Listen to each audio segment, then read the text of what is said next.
Oh, I don't know if I jumped. I'm Ruth, by the way. I think some of you know. Microphones are live now. Okay.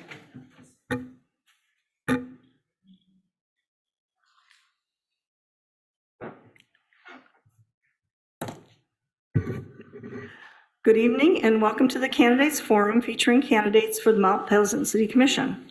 This forum is sponsored by the League of Women Voters of the Mount Pleasant area. I am Ruth Hellwig, moderator and league member. The League of Women Voters is a national, nonpartisan organization whose purpose is to promote informed and active participation in government. The League never supports nor opposes candidates or political parties. League encourages you to fact-check political statements by checking more than one source. There are several reliable, unbiased fact-checking resources. Some can be found on the Secretary of State website. You can also check with your local librarians who will help you with fact-checking resources. We also encourage you to check vote411.org for election information. Our goal this evening is to acquaint you with the candidates for the Mount Pleasant City Commission. The City Commission consists of 7 citizens elected at large for staggered 3-year terms. Candidates must reside within the city limits. The duties and responsibilities are set forth in the city charter. We'll begin with 1-minute opening statements from each candidate. Then we will begin to answer the questions, and each candidate will then have a 1-minute closing statement. We will begin the opening statements in alphabetical order with Mary Alsinger. Good evening, and thank you for this opportunity. I've been in this area for 45 years, and most of those years lived right in the city limits. For 9 of those years, I was in Union Township. That was early on in that period of years. I am a current commissioner, and as I mentioned the other night, the 3-year term, this 3rd year has been totally in person, which is so much better than the first 2 years, which were almost totally virtual. And I really enjoyed the camaraderie that we have as we discuss things. Let's see. I've helped hire a city manager, helped hire a mental health therapist for the police department, and I suggested the hybrid approach for the downtown central. And I'm really pleased that the relationships with the tribe and with CMU have done really well while I've been in office. Thank you. Thank you. Mr. Hess? Yes, my name is Dan Hess. I'm retired. I'm 71 years old. I'm currently going to school for naturopath medicine. I'm in my 2nd year, finishing up and going into my 3rd year. The reason why this is my 2nd time running, the reason why is I'd like to see some changes come to the Mount Pleasant area to where we can have some economic growth and get some programs in place for kids and the college students. And I, want to see the downtown area thrive again like it used to years ago. I would also like to see our help with other programs in the area for kids. I also would like to see us, well, right now, as far as I know, we need some economic growth in the area for us to change the downtown area. Thank you. Mike Kay? Thank you. Mike Kostreva here. I've got a long history here. I've been a resident since 1960 with a small stint with a CPA firm in the Chicago area. And I took grad school at Michigan State. Other than that, I've been around. Sacred Heart Academy grad, CMU grad, Michigan State grad school. I'm a CPA here for a long, long time. I also, for the last 22 years, have been in boards and commissions at this very table. 12 years as the Planning Commission, just got term limited off of that. And I'm going to try to help Mount Pleasant if I'm able to get on the City Commission. Thank you. And Mr. Wingard? Yes, hello everyone. My name is Boomer Wingard. First, I'd like to say thank you to the League for hosting us this evening. Next, I just wanted to say, for those of you wondering, yes, Boomer Wingard is my real name, born and raised. My parents were looking for something a little bit more interesting to make me stand out, but I hope I give you other reasons to think that I stand out this evening. I came to Mount Pleasant in 2015 to study at Central Michigan University. I studied political science because I was interested in how we solve problems as a community, as a country, as a state, and I want to bring that mentality here to Mount Pleasant. I live right downtown. I'm in the apartment above Artreach. I am part of this city every single day when I work at Isabella Community Credit Union with my members, helping them deal with tough financial situations. I'm excited to have an opportunity to talk a lot about more ideas here, and thank you again for participating in this event and for coming out tonight. Thank you. We'll begin our first question with Mr. Hess. And the first question, what are the top 3 challenges for the city that you would like to address? Oh.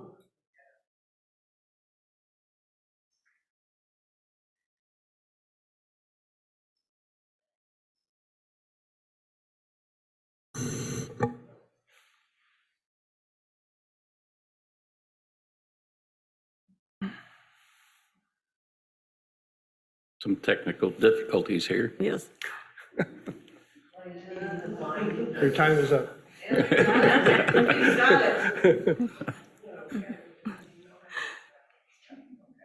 Okay, we're ready? Okay. Right. Could you repeat that, Sure. please? And yes, anytime you would like me to repeat a question, please feel free to do so. What are the top 3 challenges for the city that you would like to address? The top 3 would be economic growth in the city. The other would be programs for college students during the summer, and also programs for younger kids as well. And the third challenge would be to redo the downtown area and make it a more feasible area for people to come and visit. Thank you. Same question, Mr. Kostreva? Me? Yes. Are you ready? Well, being on the Planning Commission for 12 years, I saw a lot of things. I have my own ideas. We're all aware of the state home property. State home property needs to be resolved. I'm going to try like crazy to get in there and find out the real facts on the issue and why, after many of us, including myself, spoke in favor of acquiring that for $1 and then spending millions of dollars to remediate it, we can't get the job done by developing it.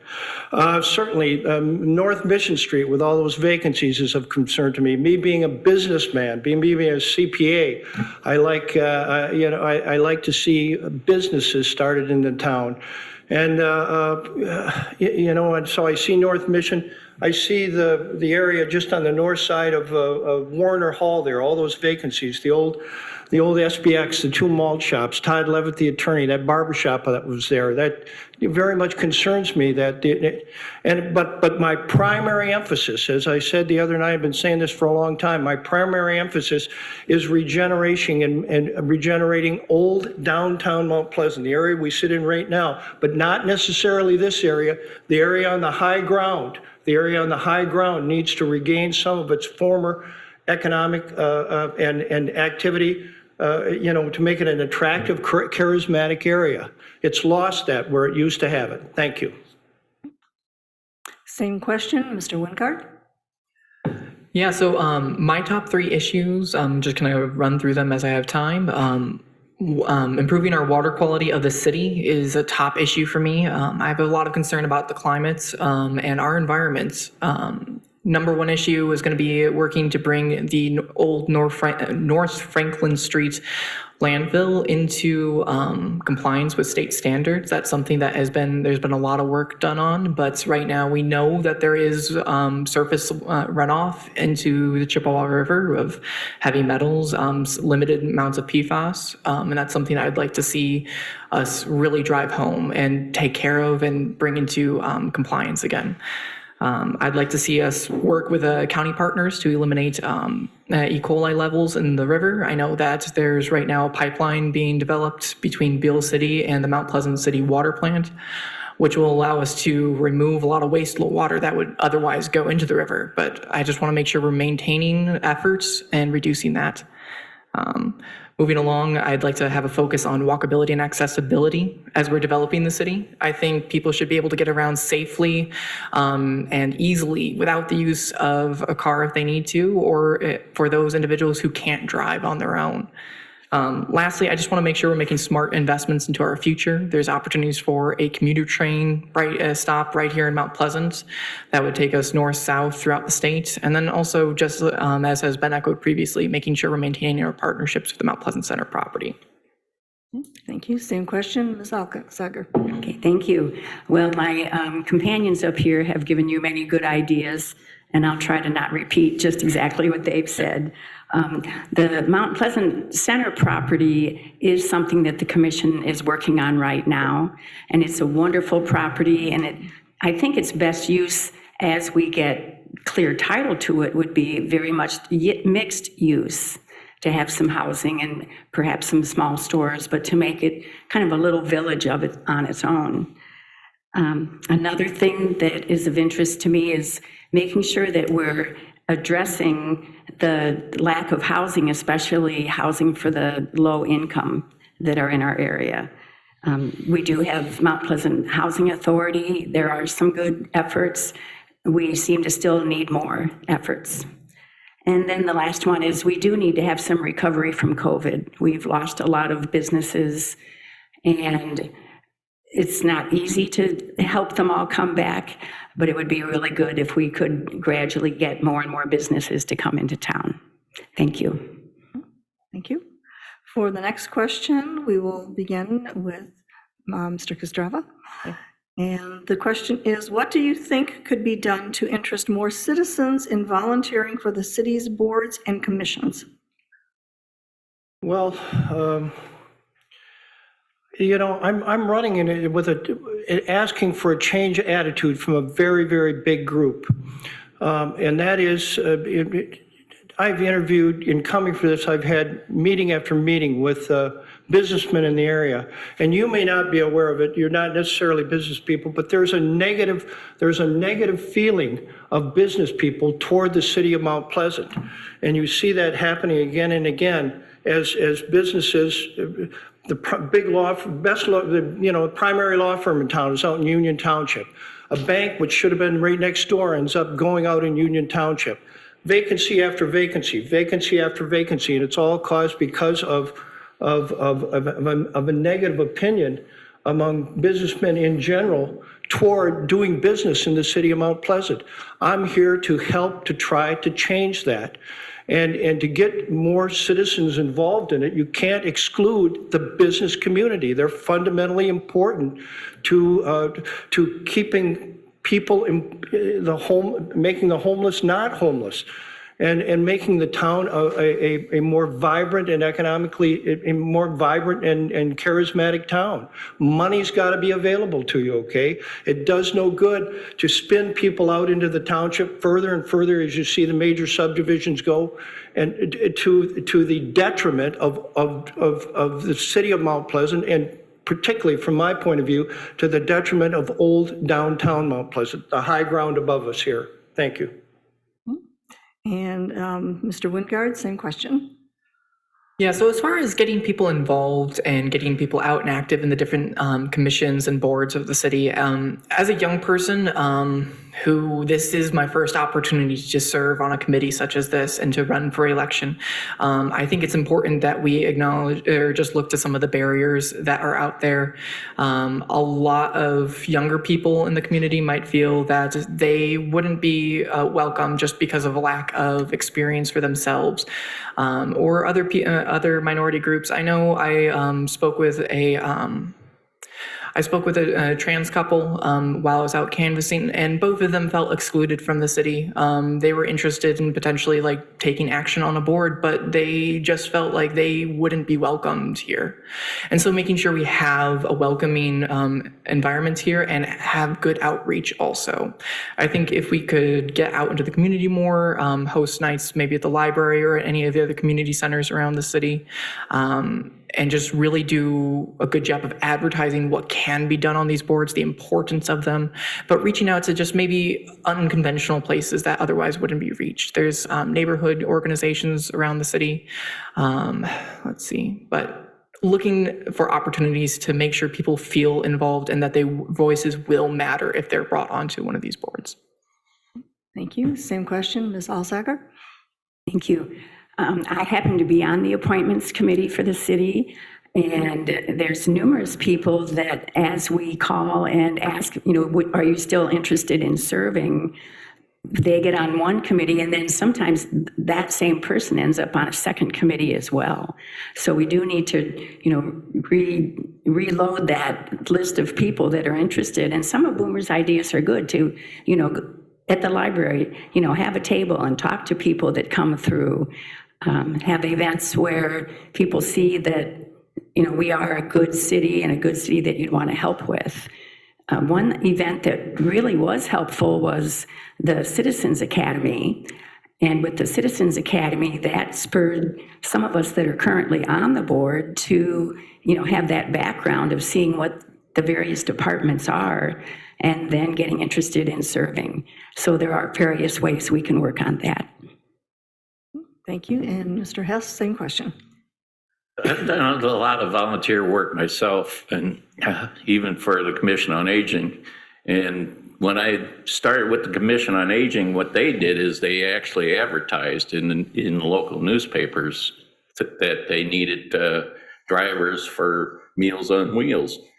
I think that's the way we need to go. If we want people to get interested, we need them to advertise their business to say, yes, we need volunteers. I know there's programs at the CMU that will help different areas as well to get volunteers to come out and help. Thank you. For the next question, we'll begin with Mr. Wingard. And the question is, in a hypothetical scenario without funding constraints, what would you want to change about the city and how? Well, without funding constraints, I mean, there's a laundry list of things that we could accomplish. One of my top issues, again, that I had mentioned was bringing the North Franklin Street, the old city landfill, into compliance with state standards. If we could take action to do that, work with environmental groups to bring that into exactly how we need to do that and remediate that for the far future.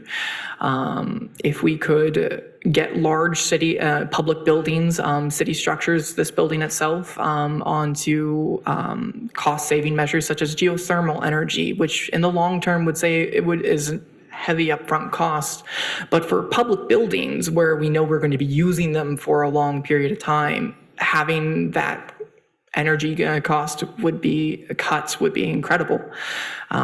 If we could establish additional resources for the homeless population, the unhoused in Mount Pleasant and Isabella County, having resources for them, bringing in social workers to come through and be able to get them the support that they need to get to transitional housing with any of a number of organizations out there that are doing great work here in the community.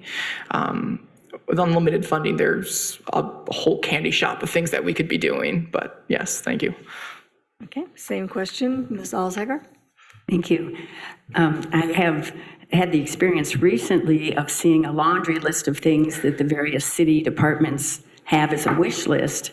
And the way that I was involved with it is they wanted me to select my top 5 to turn into the tribe for tribal reimbursements, the 2% funds. There were requests from public safety for a new, very expensive fire piece of equipment. There were requests from the public services area. One in particular is to increase the area that's called the GBH pathway. So it's the bicycle pathway that is at the south end of town, and they're trying to get it safely through town and then past the dog park and out of town. That's one that there's various partners that need to be involved in, as are some of these other things that are on the wish list.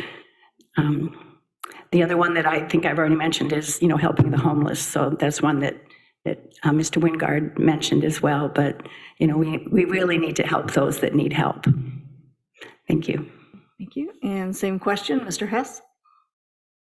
Well, that's almost a loaded question, but there's quite a few things that I would like to see done throughout the city. We need to re-beautify the downtown area and make it look like it used to back in the 20s and 30s. These buildings downtown are phenomenal buildings and are beautiful. If they could be renovated, they'd be, even more. It would bring more people into the area. And like Mr. Wingard in Mary was saying, yes, we do need something for the homeless. We need some kind of homeless shelter here to help them out as well.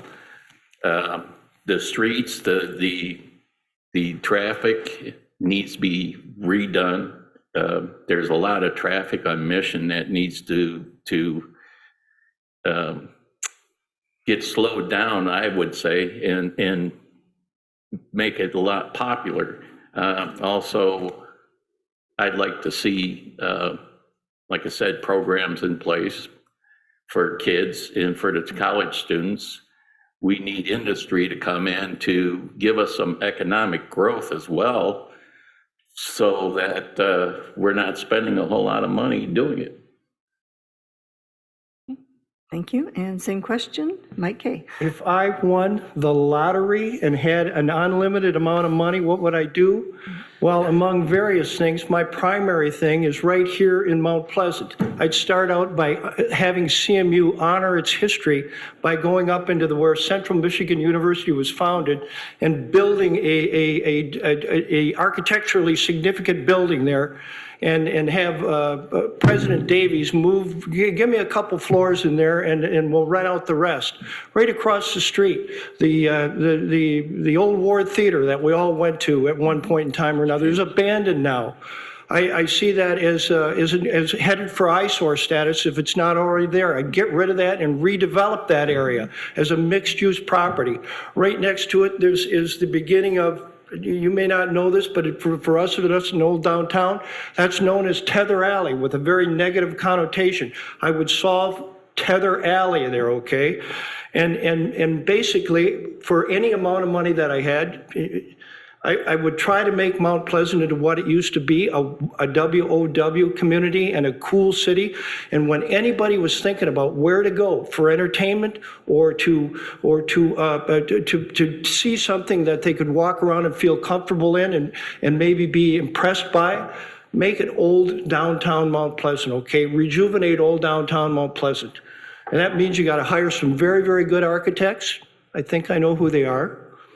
And you've got to have a sorry, thank you. Okay, that's fine. So for the next question, we'll start with Ms. Alsager. And this question is, what are your ideas to make every part of our community feel that they are fairly and adequately represented?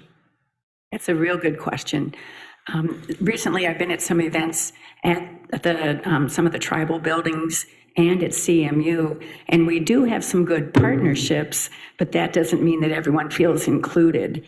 I know that with our food distribution, there's even a CMU distribution for their students. So they're seeing a need that their students aren't, able to exist as well as they could. This year, they have a real good group of foreign students that came in, and some of them have housing and books and class money paid, but not food money. So that's one of their issues that they're having, that they're needing help with.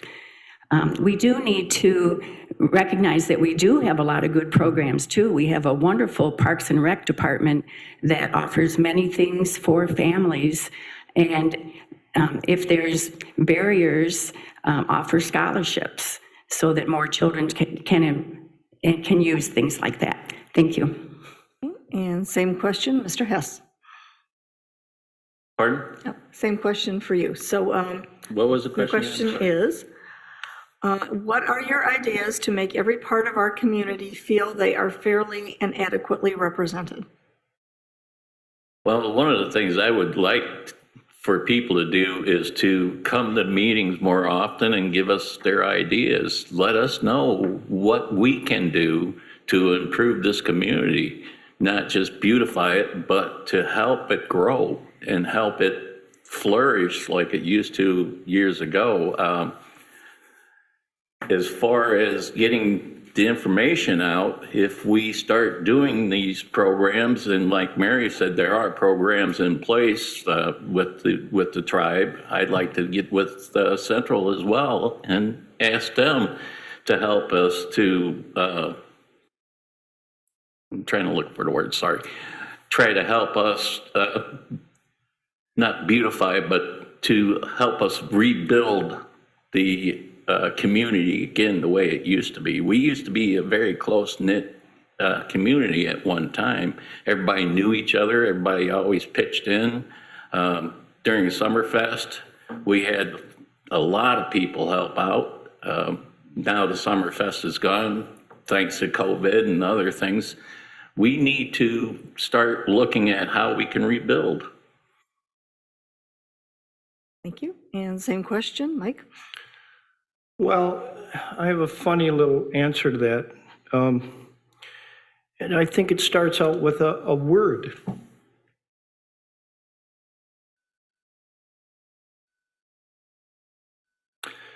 You have to say that you love your community. Okay, you have to say that you love your community. And I've experienced this twice. Grand Rapids, old downtown Grand Rapids, where I've had clients for years. At one point in time, I thought I needed police protection to go down to service my clients down there. Now, my sister lives there and says Grand Rapids is the greatest city in the world. They love their city, and there's great community involvement there. My brother is an advisor to Dave Anderson. My brother, the professor at Western, is an advisor to Dave Anderson, the mayor of Kalamazoo. They love their city down there. When's the last time you heard anybody say they love their city?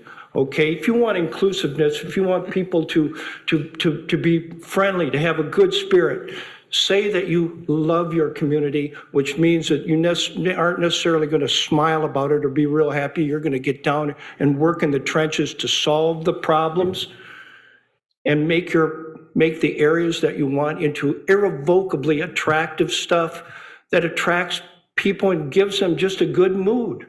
Often a city can cast a mood that's negative. You've seen that in your lives. Or a city can give you a positive feeling and you want to be there and you want to be part of it. Thank you. And same question, Mr. Wingard. Yeah, could I have the question repeated, please? Sure.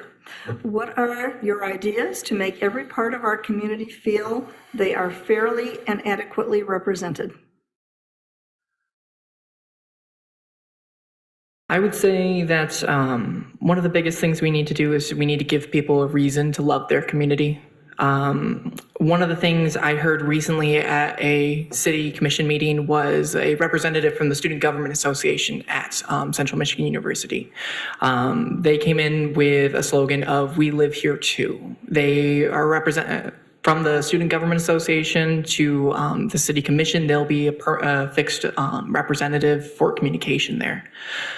I think having outreaches like that, looking to bring more people in, and if people aren't willing to come in and work at the boards and partake in the city, then we need to go to them and we need to make sure that they feel welcomed.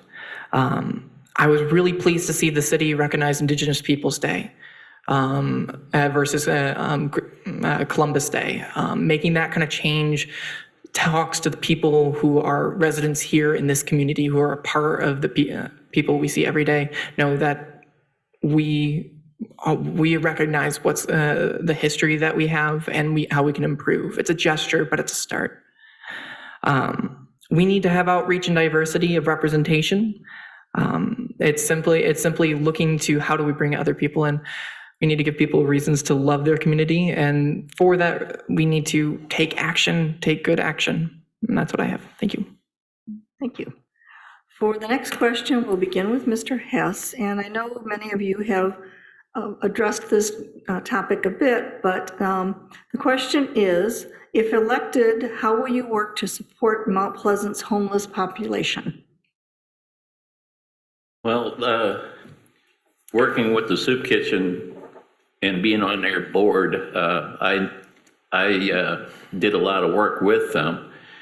There is a lot of projects that we could address, but the biggest thing is the Mount Pleasant Center could be one area that we could build a homeless shelter at. There's other places as well. Right now, there's several churches involved helping the homeless community, and we need to step up and work with them to see what we can do to further help the homeless people, and what programs there are in other areas like Midland and in Detroit. They have excellent programs as well, and not sure how they work it, but I would be willing to sit down with the soup kitchen board and say, look, let's see what we can do. Let's put something in place. Thank you. And Mike, same question? Well, I wish I knew more about the homeless, but I probably don't.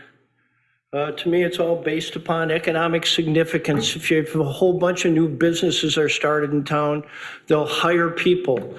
And anybody that's homeless that wants a job will have a job, and they won't soon be homeless. But I have to tell you a funny little thing that happened to me. Last week, I was in front of the Speedway station in the middle of Mission Street, and there was a guy out there with a sign. And the sign had something to do with homeless. And he was looking for money. I gave up and gave him $5, and I reminded him that the McDonald's down on the north end of town had a sign out that said $14 an hour. And I asked him about that, and he said, no, I'm not going there. Well, okay.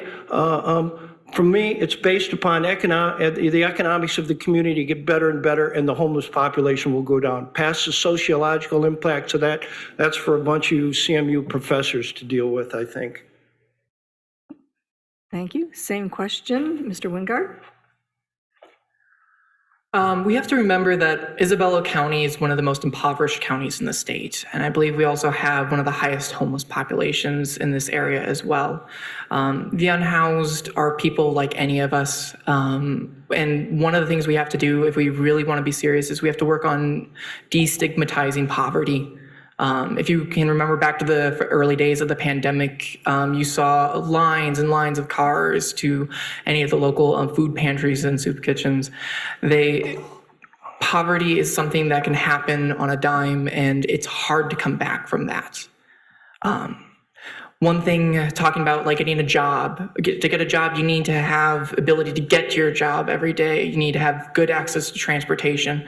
You need to have identification. You need to have a state ID of some kind. You have to have documents that prove where you live. If you're in between places and don't have a fixed address, it's difficult to provide any of that. You can't, at Isabella Community Credit Union, you can't open up a bank account without having some kind of address that we can like rely upon and record down. One thing we could do at the city level is we could offer city IDs. That's a program, programs that have been started up in other cities to provide that to people. We can work on partnering with ICTC to provide better transportation. If we could do some kind of funding to provide fixed bus routes that are offered to between apartment complexes and the college, those are paid for and funded by those individuals. But thank you. And same question, Ms. Alsager. Thank you. Well, I do want to recognize that the efforts that are being made in the community have improved over the years. We do have the Restoration House that used to not have the number of hours. Now they have a nicer facility. The facility is open during the day. They get breakfast once they open at the end of October and through I think the beginning of April. And that season where we do a better job and they are housed, they get breakfast at the church where they're staying, they get lunch at the soup kitchen, and then they get dinner back at the church where they're staying. So the homeless population here is better cared for than they were years ago. I used to see homeless in the dugouts and the baseball diamonds I would run by, and that was a nice place out of the weather. So now at least there's better places and better opportunities. I think an even better thing we could do would be with some of these big empty buildings that we're hearing about, maybe develop some of them into low-cost apartments where housing rents could be helped, and that as they get jobs and can afford this would be good. Thank you.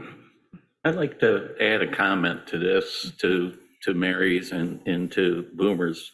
When I first came to the state of Wyoming, the state of Michigan years ago, about 30 years ago, the two things that you had, the recommendations that you had to have were that you had to have a job, but in order to get a job, you had to have a place of residence. So if you didn't have a place of residence, you couldn't get a job. Now, that's one of the things I think that we could address for the homeless people, to say, look, we'll get you set up. We need some way to get you an address so you can get a job. And again, there's the economic growth that we need as well in order to do that. Okay, thank you.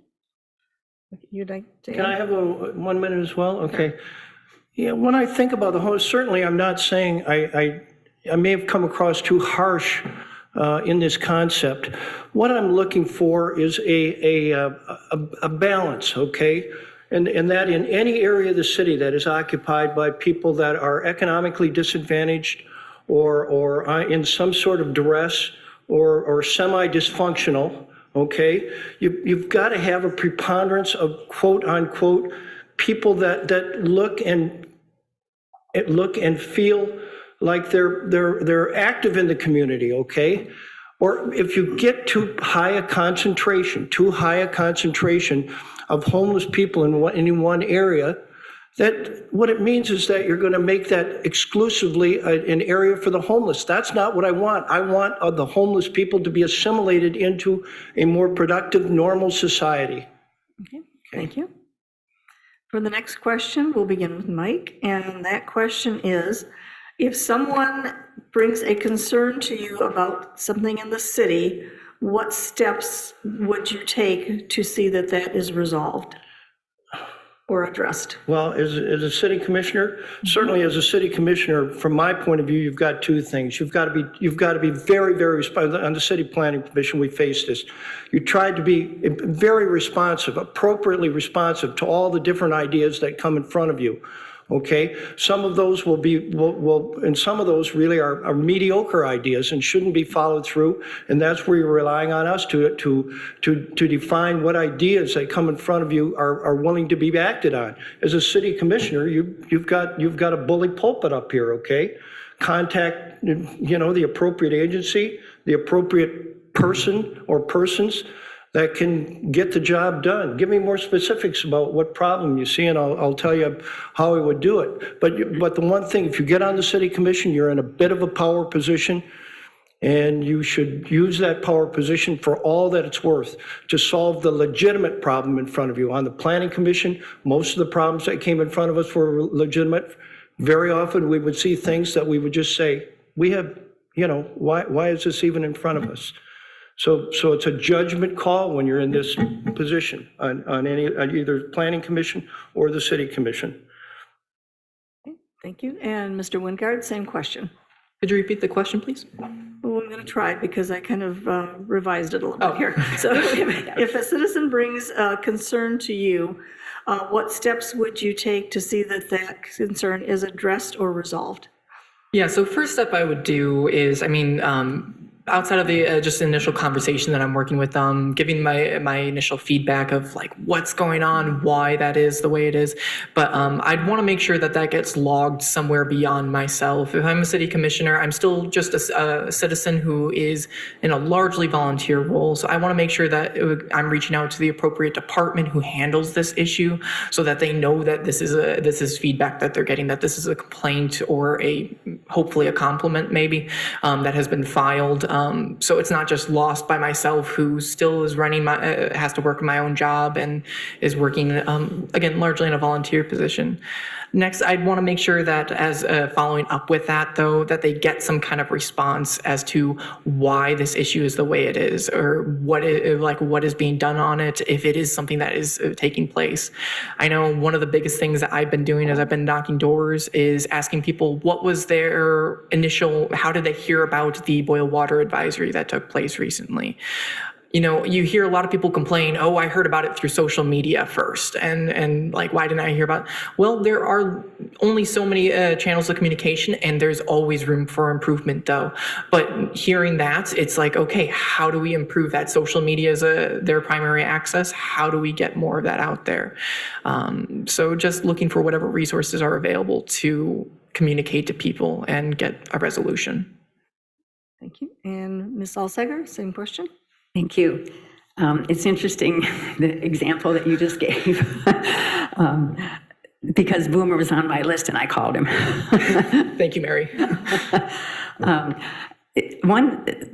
Mentioning the water advisory, one thing that I was suggesting afterwards was, yes, it's on the city webpage. Yes, it's on various other, forms of communication that the city puts out, a blog and whatever.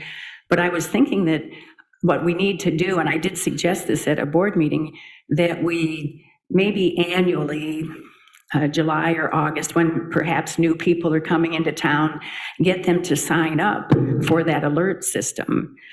In my case, it was with a landline that I no longer had, so I actually found out from someone else, not through the alert system. So I think we need to do a better job of getting people to be on that alert system. The steps that I've taken as I have received requests from people is first, if it's of enough of a nature that it needs it, you take it to the city manager, and then the city manager takes it to the various departments. And that's so the various departments don't get all these phone calls, and the city manager kind of weeds them out and figures out who needs to get that call. So that's what the typical thing is that I do when I'm asked for help. Thank you. And the same question, Mr. Hess. Yes, going out and knocking on doors like Boomer, one of the things that I've heard is why the property taxes are going so high. And that is one of the things that needs to be addressed as far as economic growth. The other thing is, yes, let's hear the problem that's coming toward, at us, take it to the city manager and say, look, this is the problem we have. What can we do to solve this? The other thing is that I want to hear these, situations that the people are concerned with to try to solve the problems that we're addressed with. I'm sure there's a lot out there that we could do, and in order to do it, we need to listen to the people. Thank you. Thank you. For the next question, we'll begin with Mr. Wingard. And this question is, what is more important for our city right now? Building new homes and commercial spaces, or rehabbing, expanding, and better utilizing our existing homes and storefronts?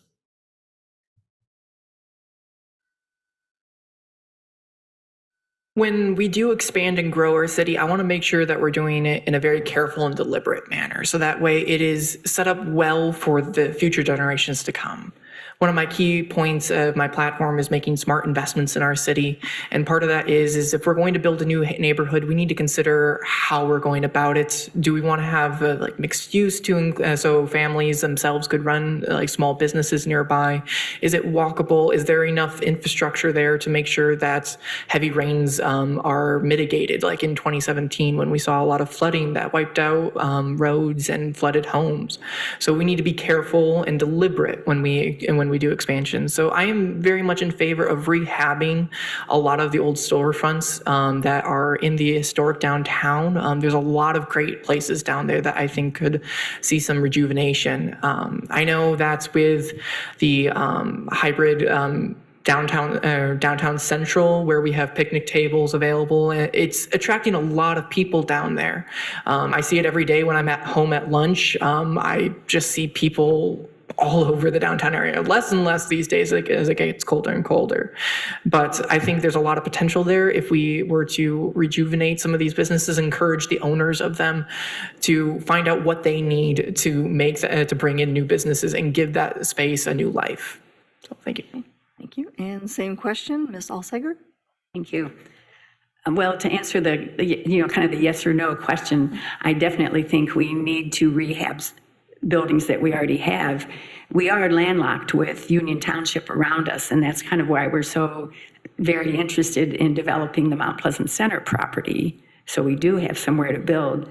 But as you rehab these different buildings, there's one thing that the commission has done recently, and that's to reinstate the pilot program, which is payment in lieu of taxes. And that says you spend significant amounts on getting buildings ready for business, then you can get some kind of relief that you pay a lesser amount in lieu of the taxes that you would pay. So anyhow, definitely, rehabbing what we have, since we have so many of these empty storefronts. And at the same time, we know that we're working on improving our infrastructure to support that. Thank you. Thank you. And same question, Mr. Hess? Boy, I agree with Mary there as far as the infrastructure is concerned, because our infrastructure is old and our population has grown over the years, and our infrastructure can't really handle it.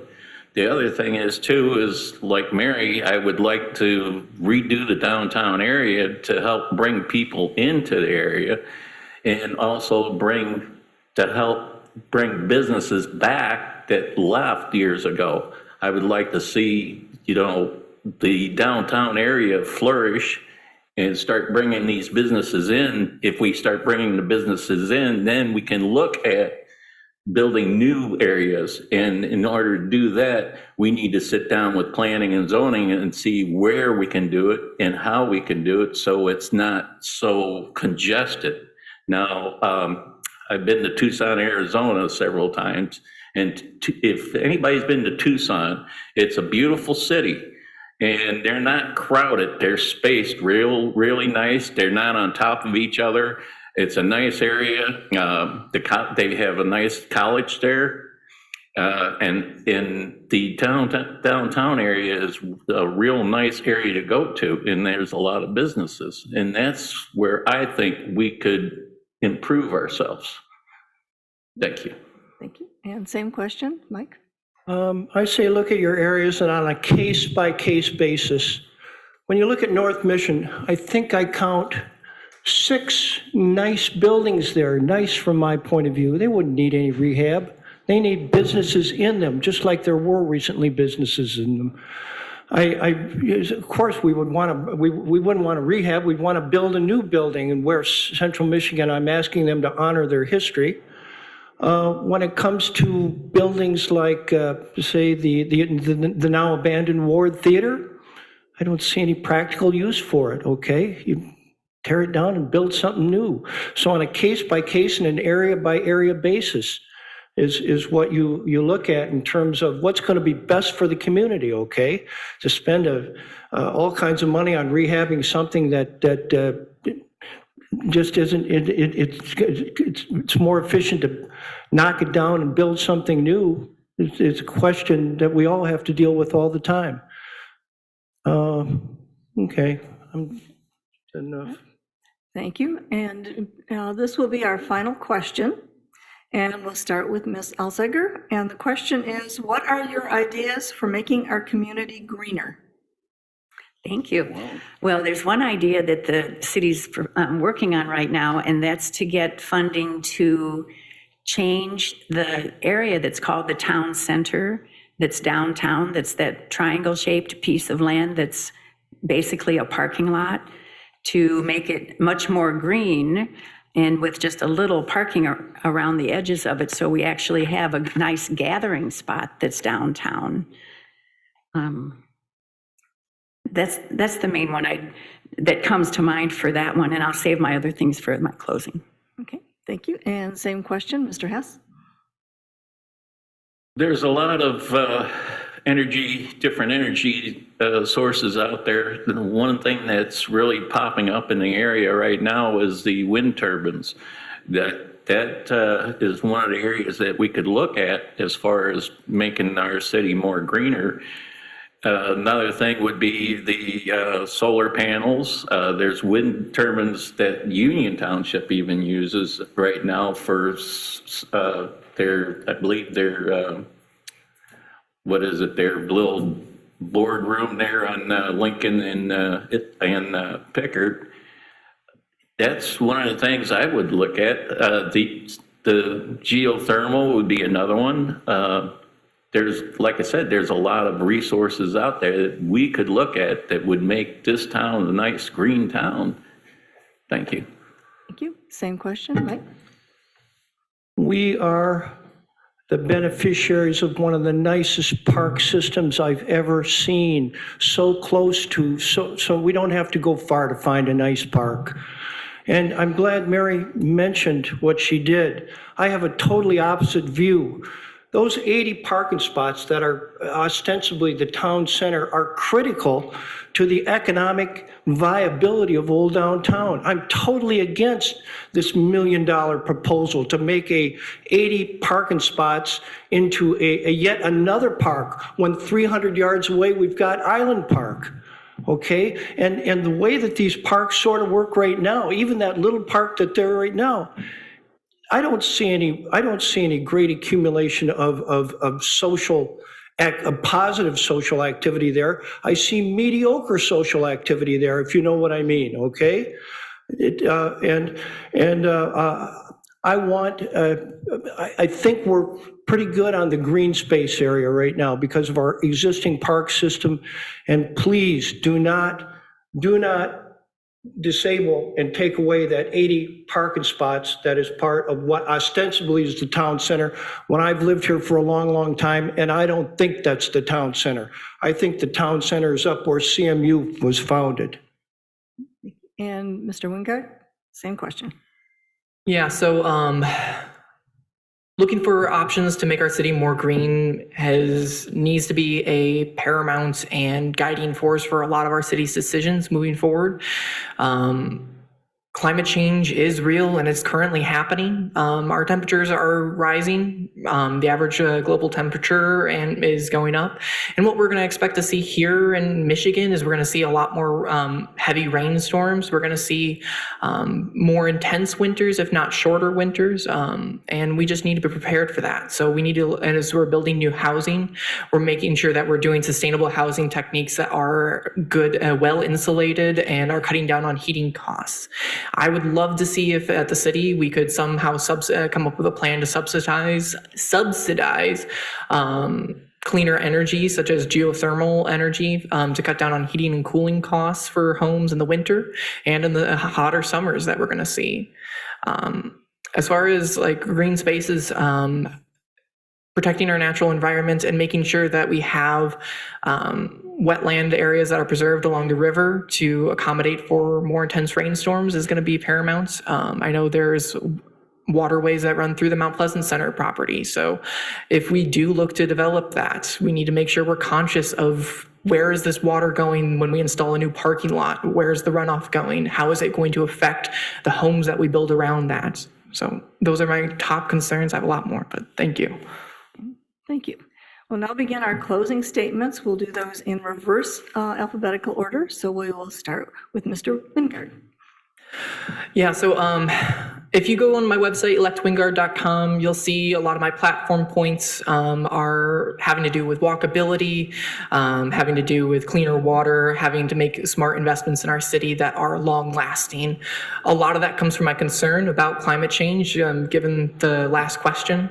I've been hearing about that since I was in the 5th grade, and it's what inspired me to get into politics. It's one of the big issues that I think we as a community can act locally to tackle and prepare ourselves for, to keep our fellow residents safe, and in the process make a much more pleasant city.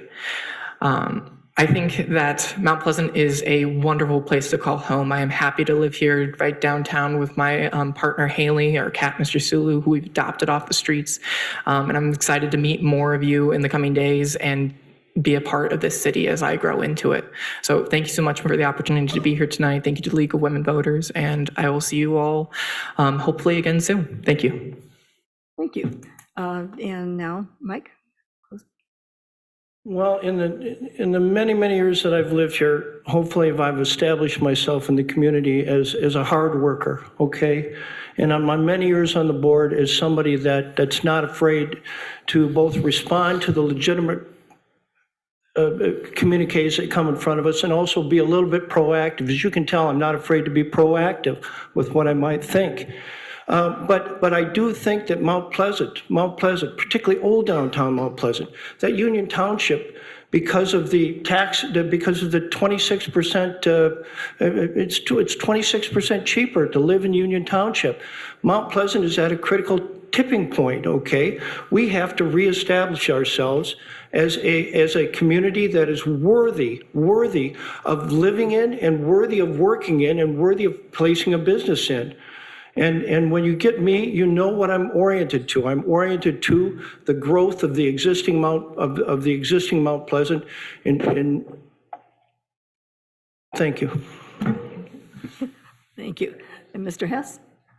Yes, I've had about 16 years in politics. I spent 8 years on the Isabella Planning Commission. I spent 8 years as a county committee man out in the state of Wyoming for 8 years. I have a lot of political background.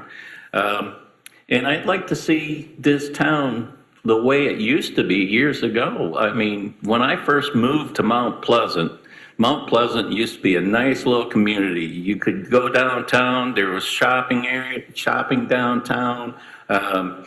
We used to have parades, we used to have Summerfest. There were a lot of things that was here that has gone away, and now since COVID has hit us, we need to see what we can do to bring our community back together and make this a community where everybody comes and visits each other again. I mean, we've been separated. Thank you for coming. Thank you. And Ms. Alsager? Thank you. Well, I want to look back to a couple things and then look forward to a couple more. One difficulty that we have in Mount Pleasant for the downtown area is that downtown is not our business route. Our business route is on Mission. And that compares to Clare that you might see has a lot of, interesting things going on, and that's because their business route is their downtown. But it's certainly possible for us to work on developing Mission Street while at the same time having some downtown growth that maybe has a different flavor to it. Another thing is, if you haven't been to Island Park recently, we have the new, what I call a band shell, but the performance venue that is wonderful, that it's a city property, but it's being used by lots of different groups. And in fact, it was first proposed and then pushed through by a Mount Pleasant High graduate who is now the CMU student body president. So that's pretty exciting. We just passed an ordinance for scooter rental, so that might help with some of the transportation needs. And there's groups that are working on those other initiatives.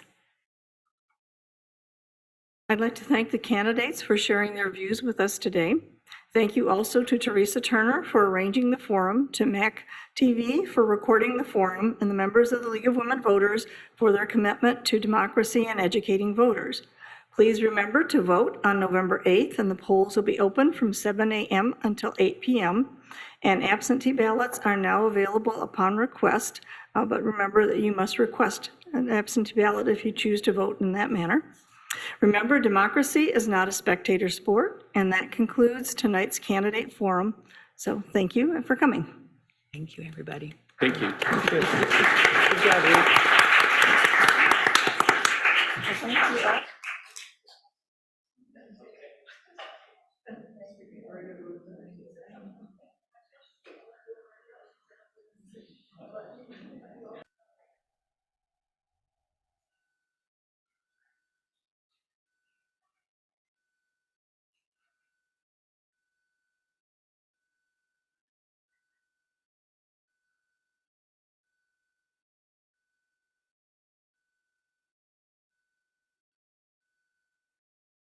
Good evening and welcome to the Candidate Forum featuring candidates for the Mount Pleasant Public Schools Board of Education.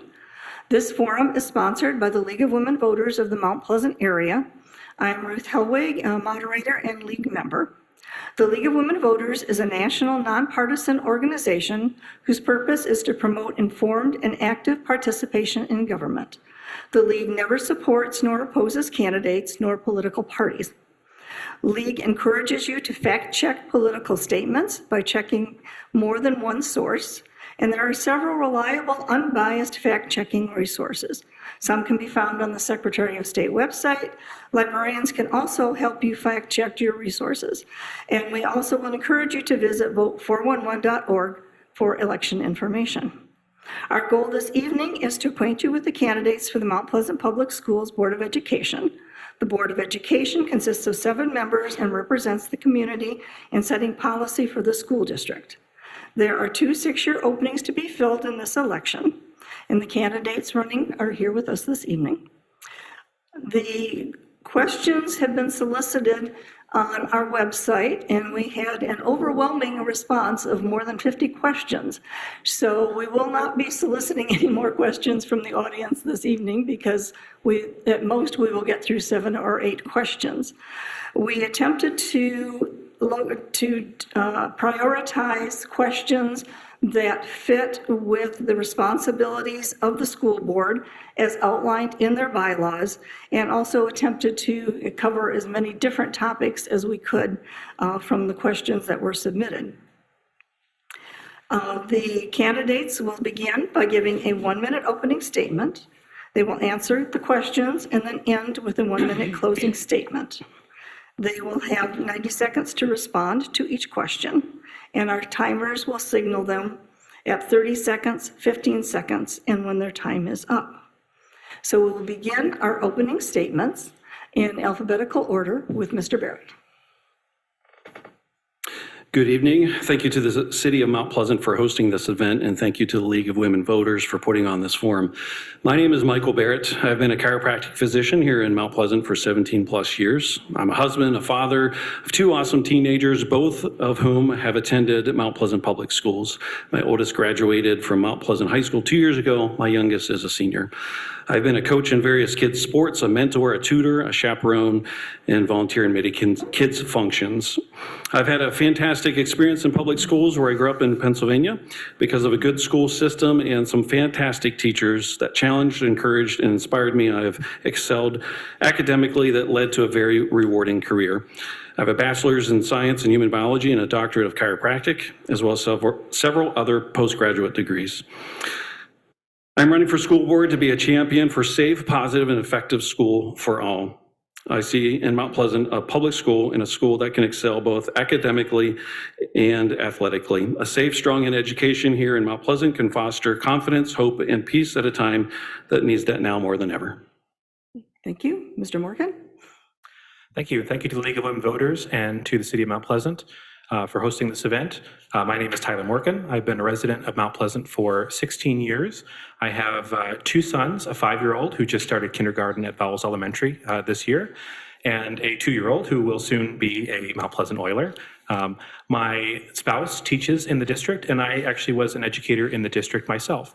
I've had a number of different career opportunities all related to education. I've been a K through 12 educator for several years. I've also worked in various capacities in higher education, and I currently work in international education at the University of Michigan. I do have an undergraduate degree in education, and I do have a master's degree in teaching and education as well. And I'm running to serve as an advocate and a champion for all of our students, all of our families, and to create a safe learning environment that I know we all want for our children. So thank you for your time, and I look forward to engaging in further discussion. Thank you. Ms. Murphy? Hello, my name is Sheila Murphy. I've been a resident of the Mount Pleasant area for well over 40 years. I had 4 kids that were in the school system. I currently have 2 grandchildren in it. I'm a business owner, been in business for 42 years, recently retired. I think I bring a different voice to the school board, one that is more from the business community as well as just regular citizenry, nothing special, but still important. And I've been on the board for 8 years. And I think I just bring a diverse opinion. Thank you. Thank you. Ms. Panko? Good evening. Thank you to the League of Women's Voters for hosting this forum. My name is Dr. Willeen Pangle. I feel strongly about supporting our community, and I feel that the school board is where I can do that best. I am a mom with 2 kids in our district, and I understand how our schools operate after volunteering for years in our schools. As a CMU faculty member in biology, I teach pre-service teachers, and I have a deep understanding of our state standards. As a scientist, I can help anchor decisions based on data. I am finishing a 2-year term on our school board, and I would like to continue the work that I have started. I strongly believe that our schools should first and foremost be a safe and welcoming environment for all of our children, our students, while maintaining high educational standards. Our district can continue to improve, but I want everyone to know that our district is doing some amazing things that I would like to see continued. I look forward to sharing with you my perspective tonight and hearing your questions. Thank you. Thank you. Ms. Reed? Hi, my name is Katie Reed. I want to thank the League of Women Voters for having us tonight. I am a wife, a mom of 5. I was born in Mount Pleasant, went to CMU, and then we chose to raise our kids here because we love this town. I come from a long line of public educators and value education. My grandfather was a chair of music at CMU. My grandmother taught English at the middle school here. My parents are retired educators. I earned my bachelor's from CMU in special ed and my master's in secondary ed. I taught special ed for years in a nearby public high school. My mom and daughter both graduated from MPHS, go Oilers, and I have a sophomore at the high school as well. In my day job, I am hired by clients to come up with creative solutions for complex problems. I offer listening ear, encouragement, accountability, a workable plan, and an expectation of excellence. So these skills and experiences lend themselves well to serving on the Mount Pleasant School Board. Thank you. Thank you. For the first question, we'll begin with Mr. Morgan. Ready? The Mount Pleasant Public School District has made diversity, equity, and inclusion a priority. What experience do you have creating, supporting, and sustaining DEI initiatives? Sure. Well, thank you for the question. And so having been a K-12 educator myself, one of the things that I always tried to do in my classroom was to create opportunities for all students to succeed, and that's students of diverse backgrounds, whether that be racial, socioeconomic, whatever the background. I tried to always meet the student where they were. And so that meant analyzing, various amounts of data, whether that was looking at different demographic data, whether that was looking at testing data or performance data, and then making decisions on how best to support individual students, again, based on their individual need. So I'd like to just focus on that word equity. And one of the misunderstandings of that is we tend to use the word equity in place of equality because equality is meaning giving everybody exactly the same thing. And in education, that's not always the best recipe for success for our students, right? So we prefer the word equity because that means giving every student what they need to be successful. So if a particular individual student needs a little more support in a particular area, we'll provide that because that's equitable and that will help best allow them to succeed. And so my background as an educator, I've done all of this in my classroom before, and I certainly would be able to bring that perspective to the board. Thank you. Same question, Ms. Murphy? DEI I am not a big proponent of it. I'm not anti. I believe in diversity of opinion and diversity of ideas. I am more of equality. I do like the way he explained equity. But again, that's still equality of opportunity. I think all of our kids need to have the opportunity to learn at their level and given that. As far as inclusion, I think everybody needs to be included. Every idea needs to be included. Parents need to be included, that kind of thing. So as far as, I think we've always provided that. I don't think I like diversity when it's based on things that you have no control over, such as your color of your skin and that type of thing. But diversity of opinion, I am very in favor of, and a diversity of ideas. Thank you. Thank you. Same question, Ms. Pangle? Well, I'm an educator in higher education where we have been aware that these issues of diversity, equity, and inclusion are critical for learning to happen in the classroom. If a child does not feel like they belong, they cannot engage in learning in the same way. I have received extensive training on diversity, equity, and inclusion that I have sought. I think once we learn that learning depends on a sense of belonging, then I think as educators, we have to go seek this training. I have spearheaded the district's efforts that you are describing. I'm very proud of that. I am not alone. I was a part of a board, but we really wanted as a board to make sure that we did everything we could in today's climate to ensure that our schools were safe, and it all, that term safety is all safety, not just a physical safety. We've worked really hard to make sure that we had representatives from our entire community on our task force for DEI. I also want to say that, when you start to go down that path of diversity, it's a journey. It never stops. We never stop learning. We just, continue down that path and figure out what we need to learn along the way. And I'm definitely along these lines. And then to finish on this diversity aspect, I think it's a diversity that's maybe broader than just a racial diversity. We're looking at, everything, including the invisible diversity. Thank you. And same question, Ms. Reed? Thank you for the question. As a special education teacher, it was part of our job to have inclusion be a part of what we did. By law, we had IEPs, individual education, and that was part of my training from the get-go. And it's important for all students to feel included. Diversity is very near and dear to our family. We are raising all of our children to treat others the way they want to be treated, and we know the value of uncomfortable conversations.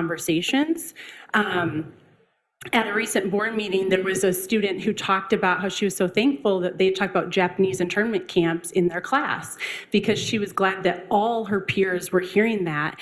And I agreed with her that we need to look at some of the atrocities of the past, but also some of the triumphs of the past and learn from history and be able to have some of these conversations. I hope that we can all agree in this room going forward that we don't want to repeat mistakes of the past. We don't want to treat others as less than based on the color of their skin, their gender, their sexual identity, their faith, or their abilities.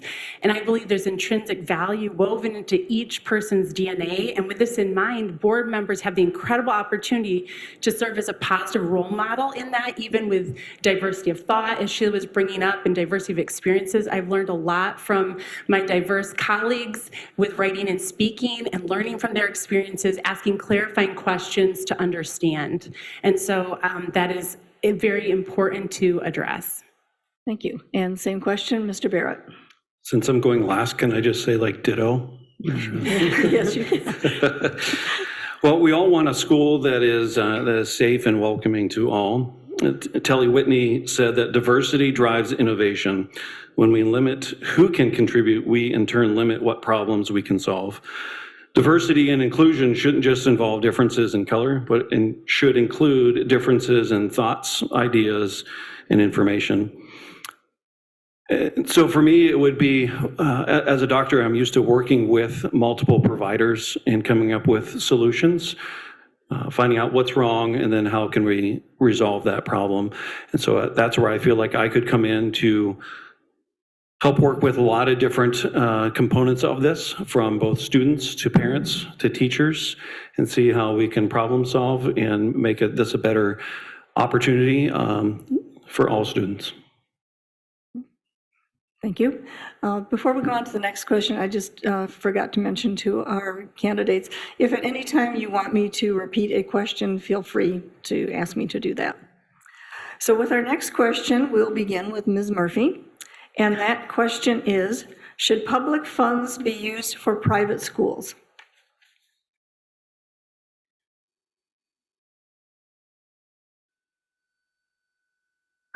Personally, yeah. I mean, I think obviously they can't be right now.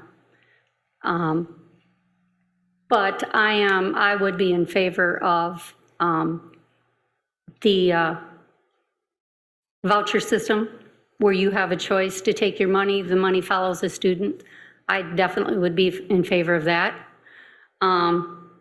If that's what we're discussing, yeah, I don't have a problem with that at all.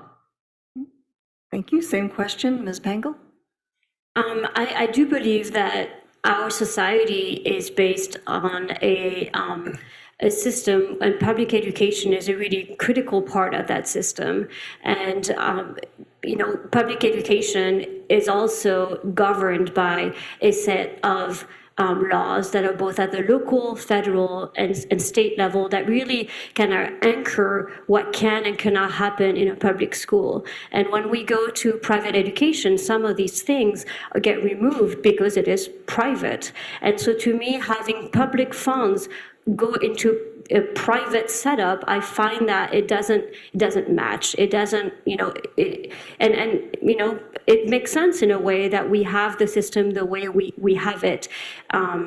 I like that there's a certain oversight that happens, and the board is part of that oversight. That's why we have school board members, and that's why it's also not just one school board member, but an entity, right, of 7, so that we can have that diversity of thought and representation of the community. And so for me, having the system the way it is, with public money funding public schools, does make sense because of that oversight and a system in place to make sure that, again, all are included, that, we don't have things mixing that shouldn't be mixed with public education.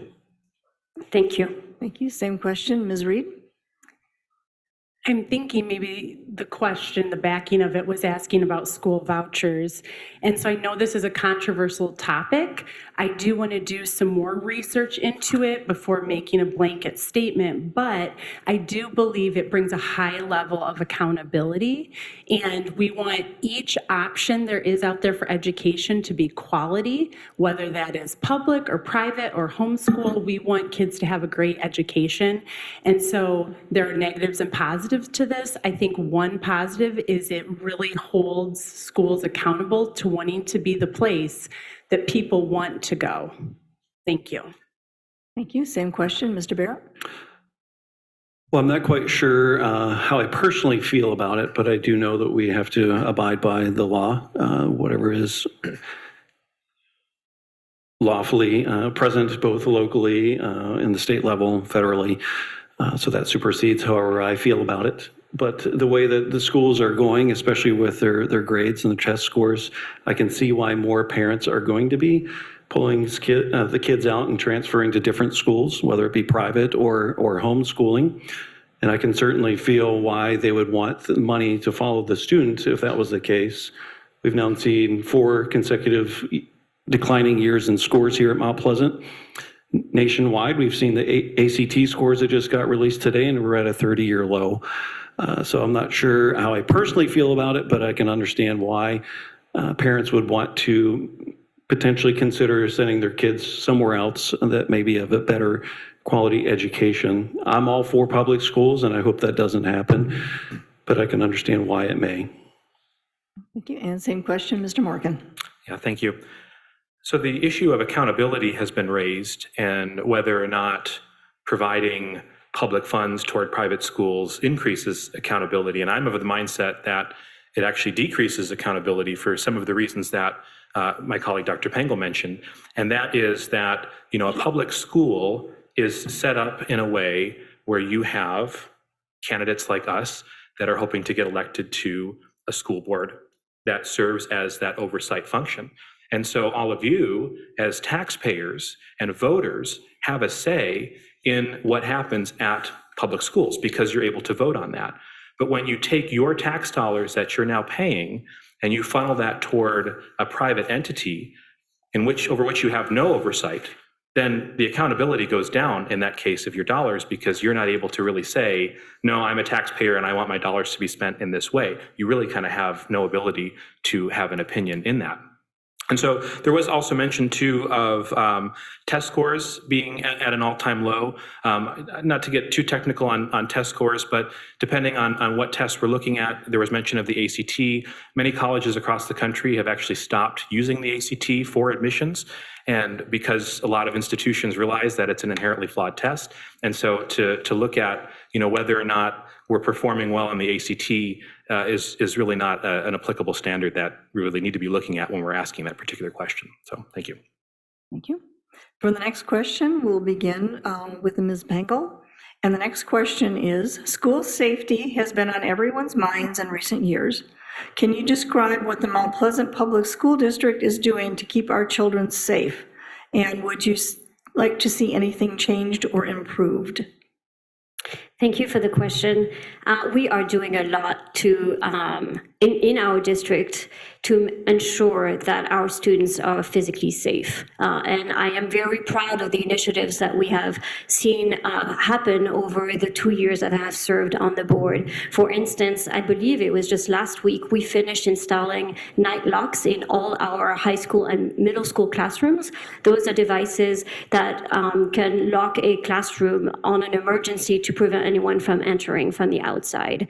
And it was something that was actually brought forward by teachers, I believe, that we, asked and said, well, what can we do to ensure our safety in case there's an intruder in a building? That is one of many initiatives. Another one, we have very recently approved a second police officer within our district. And while that can be a controversial decision to add another armed personnel in our building, we have to keep in mind that we used at one point to have 7 of them. And progressively, as funding has changed, we got down to 1 that was very stretched. And so having a presence that can be proactive rather than purely reactive can be very important in maintaining the safety. We have constantly worked on improving our protocol. Every time we have a situation, we review what happens, what can we improve, what went well, so that we continue to hone down on a system that I believe works well, as we saw a couple weeks ago when we did have an incident. So thank you. Thank you. And same question, Ms. Reed. At a school board meeting several times ago, there was a gentleman presenting and gave a rundown of the safety measures, and I was very relieved as a concerned parent to hear about those things. I believe they also have okay to say, where they're educating students to speak up. One thing, and again, I don't know all the ins and outs of everything that is being done, but from a parent's perspective, I do hope that moving forward, we can continue to be proactive instead of reactive. There was an incident, as most people know, where someone had a gun at the football game, and it was very upsetting for a lot of students. And I want to make sure that after something like that happens, that we look and see, okay, what can we do even better to try to maybe prevent something like this? I know a lot of kids in the past couple of years there's a lot of mental health issues and triggers from the lockdowns and all of that. So one question I did have as this presentation was going on, are students alerted? I know sometimes there wants to be the element of surprise with the drill, but for some of them that could be very upsetting. So just, is the counseling office alerted that there could be of kids that are having, reintroduce trauma and that kind of thing? But I think it's important to be proactive, not reactive, and to continue those efforts. Thank you. Same question, Mr. Barrett. Yeah, I'm going to piggyback off of a couple of things that were already said, that I do believe that having the extra officer at the school will be a good presence. I didn't know about the 7 or 8 that were there prior. Maybe that's something we should consider looking at. Probably the biggest concern when I've been out meeting parents is safety of their students at school. I've received this from my own kids. Many parents have said that their own child is too scared to even use the bathroom and won't use the bathroom all day just because they're too scared of what's going on in the bathrooms, particularly at the middle school. So we do need to figure out something, not just as a bigger picture for some catastrophe, which is great, and we need that as these events are becoming more popular nationwide. But I would like to see what is going on as far as safety for the day-to-day. Students shouldn't feel unsafe to even use the bathroom. How can one study or pay attention when you are holding it and not going to the bathroom until after school? That shouldn't occur. So I do think that we have a bigger issue to where I think we need to implement more positivity. I think we need to focus on kindness. And I think we need to have a stronger bullying policy and address it from a different perspective, not just from a police and security presence. Thank you. Same question, Mr. Morgan. We'll say that teachers are very familiar with holding it sometimes, to not being able to get up and use the bathroom during the school day. But what I will mention is, so a lot of my colleagues here made some great points about some of the physical safety. One point that I want to mention that I felt very strongly about and very proud about, and if those of you have been tuned in to the recent board vacancy, I mentioned this Monday night when I interviewed for a recent vacancy on the board, and that is, I felt very strongly and very supportive that our district during the height of the COVID-19 pandemic, took the step to require universal masking in our schools. Many schools across the country, across the state, did not implement that measure, made it mask optional. And studies have been very consistent that schools that did have universal masking largely had lower cases of COVID-19 outbreaks in their buildings. And so I really was appreciative of the board to prioritize student safety. I know that was a controversial decision. I know there were pockets of our citizenry that felt strongly that masks should be optional, but to make sure that all kids are safe and that we're respecting the safety of everybody, that was one universal measure that I strongly supported. So thank you. Thank you. And same question, Ms. Murphy. Okay, going last definitely has its issues. One thing is all of our schools have safety protocols in place. So they all have safety plans. They have people who are in charge of safety. They know what the drills are, that kind of thing. So I think that's amazing. I will go again, the OK to Say is a great program that helps kids report things and help other kids that they see might need help. The second police officer thanked the city council for approving that as well. I think the more we get police officers interacting with our kids, the better off everybody is. The locks on the doors, we've done a lot for physical safety, and we do follow up every time that there's an incident. But my big thing that I've heard, again, is the kids are complaining that they don't feel safe going into the bathrooms, and this is basically in the high school. And that is an issue I think we really need to figure out how we solve. Thank you. Thank you. For the next question, we'll begin with Ms. Reed. And the next question is, are you satisfied with how well Mount Pleasant Public Schools are addressing issues of student mental health? Well, I think we're all familiar that there's a mental health crisis in our country. I have the privilege of, we just started, but the Parent and Guardian Council, this issue came up, and it was just heartbreaking to hear the different struggles, that parents and students are having. And we were talking about how there is, even our community, if the guidance counselors aren't able to help, and they're stretched very thin, there is a 100-person waiting list for a local counseling center in our area. And so I know that coming to the board meetings, I know the board is concerned about that, and there have been parents talking about that, and that is a high priority. I think it's a complex issue because I think there's not enough workers to go around out in the public sector and also in the schools. But I do think it's something we need to continue to look at and to do everything we can to make sure that students feel as safe as possible. Thank you. And Mr. Barrett, same question? Well, I think the simple answer would be, no, I'm not satisfied with how the school is handling that, but I think it's a very complex issue to where we have a massive need for mental health and a very small supply of mental health providers. And so I can't fault the school for that. And I do think that they're making good strides and measures to get to the bottom of this, but we need mental health providers and we need them now.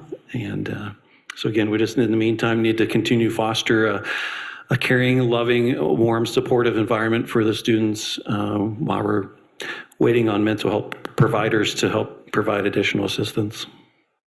Thank you. Mr. Morgan? Thank you. I do want to mention that so satisfied overall, yes, I think, our district is doing the best they can with resources that we have. Always room for improvement. I do want to mention that, I think there's a lot of great work. Counselors obviously play a big role in mental health, but there's a lot of great work happening too in our classrooms from our teachers as well. And so teachers that are, building those positive relationships day in and day out, that are mentoring students who might come to school with certain challenges. So the counseling aspect, I think, is important, but also on the teacher aspect, whatever professional development we can provide at the district level for our teachers. We've been doing a lot of it for years as well with the trauma-informed instruction through Project Aware. So that has been a great resource in partnership with the Saginaw Chippewa Indian Tribe to basically inform our teachers on how best to reach students who have, trauma in their backgrounds. And so that has been a great resource. I think we need to continue to build off of that work and empower all layers of the school, whether that's counselors, but also teachers as well, to really be equipped to handle those mental health issues as they arise. Thank you. Ms. Murphy, same question? Obviously, we have a shortage of counselors. We have great counselors at our school. They're doing things. We've got 4 dogs now that are therapy dogs, which being a dog person, I think is a great idea. We need bodies. I mean, even if we get mentors in the grade school level, kids who, we used to have grandparents that came in and that type of thing. Anything that provides these kids with, a safe feeling. Now, when you get up into the older grade levels, obviously we need, we have problems with suicides. We have problems with so many different issues, and social media is just feeding it. And so there's so many layers to it. I think it's impossible for the school to actually ever be able to get a handle on it. It's got to be something where parents get involved. We need parents, we need the community members, we need mentors. Everybody needs to be working to help the kids find their way as a community. Thank you. Same question, Ms. Pangle? I think the board is very aware of the mental health crisis that we're facing as a community. And I think it's kind of hard, it's been exacerbated by our post-COVID-19 time. And it is one of the challenges. I do think that the board is we're doing everything we possibly can to address it. And so from that perspective, yes, I'm satisfied. But I think it's the beginning of that road. And we can't stop and say, okay, that's enough. Some of the things that we haven't mentioned yet. I appreciate that Tyler brought up the Project Aware. I mean, it's funding some counselors. It is putting buddies in these classrooms and providing a wealth of information. But we also, a recent partnership that hasn't gotten as much attention is that the Isabella Citizen for Health is partnering with our schools to provide buddies. And so we're doing it. And again, we really are attempting to do that. We are putting a very large emphasis on social emotional well-being, kind of going back to that idea that if a child doesn't feel like they belong, they are not able to bring their whole self to the classroom. Learning becomes really difficult. And we are, again, addressing this in classrooms every single day, training our teachers. And so I think there's a lot of work that is being done. And yes, it's work that we need to continue to do, especially in the next coming years. Thank you. Thank you. Now, the next question will begin with Mr. Barrett. And this question is, in Mount Pleasant Public Schools, what are the current ways parents can be informed about and engaged in their children's education? And are there additional ways that you would propose? I think as far as the ways that they can be informed, typically it's email. I think that one of the biggest complaints besides safety that I get from parents is that they would like a better communication from the school and more transparency from the school. For example, when there is an issue as far as something quite serious, a bomb threat, something violent in nature, and they don't get an alert for several hours, that's a little bit of a concern as a parent myself. So I would like to look for ways that we can improve communication, improve transparency between the school board, the parents, so everybody is on the up and up and knows immediately what's going on. Thank you. Mr. Morgan, same question? Well, as a parent to a Mount Pleasant student, I receive a number of emails from my child's teacher with, I get a weekly newsletter that outlines, what are the objectives for that week? What are things that we're practicing? What's the special schedule, right? So the first time I asked my son, I see you had art today. Can you tell me about that? And his response was, how did you know that? It's because I know everything. But because I get this newsletter from his teacher, which is a great resource. And I know, my wife is a teacher as well. I know she does something very similar. The school as well sends out a text message with a newsletter attached to promote the different events that are happening. So that's just kind of one slice. That provides a ton of information. And I know sometimes parents are overwhelmed, I think, sometimes with some of the information that comes out of the school, to the point that it's sometimes difficult to, kind of keep track of all of it. But I think if you stay on top of that as a parent, there really is a wealth of information already being presented to you. Some other examples. So in terms of like particular curricular items, parents certainly already have the ability to opt out of certain items of the curriculum that they feel strongly about. So if there's a particular work of literature that you just feel strongly that you don't want your kid to read, you have some abilities right now already to approach the school, to approach the teacher as well, to open up a dialogue with that teacher to say, hey, I have some concerns about this particular item. Can we talk about it? I don't know any teacher in a district that would say no to that question. So plenty of avenues already out there right now, and I certainly encourage parents to take a look at all those. Thank you. Same question, Ms. Murphy? I think we are always continuously trying to get our communication better. You're always going to miss somebody. You're always going to do anything. We've upgraded the website, still some complaints on it, but at least it's a step in the right direction. Again, text, email, newsletters, we do that. the problem is, as a whole entity, not as a classroom to parent, I think that's really well, but I think as a district to parents, we weren't doing as well, or we weren't listening to enough, or parents didn't feel like they had an avenue to get to the board. And I think that's why we started the parent board, so that the parents would have direct contact with the school board and hopefully open up communication that way. And I think that's, communication seems to be the number one issue that parents have the biggest complaint about. But I will say some of that is on the parents. They need to bring it forward so that we know that that's a problem. But I think it's a problem we're really trying to work on. And when we don't get text out right away, sometimes it's because we want to make sure we have the correct information before we send it out. Thank you. Same question, Ms. Pangle? Well, I think communication is critical. No matter what we look at, if there's good communication, then I think it really does ease the relationships that exist between a district and all its components, whether it's teacher, staff, or parents. I do believe that we are trying extremely hard to improve our communication. I think we heard as a board that we needed to work on this, and I agreed because I felt the same way.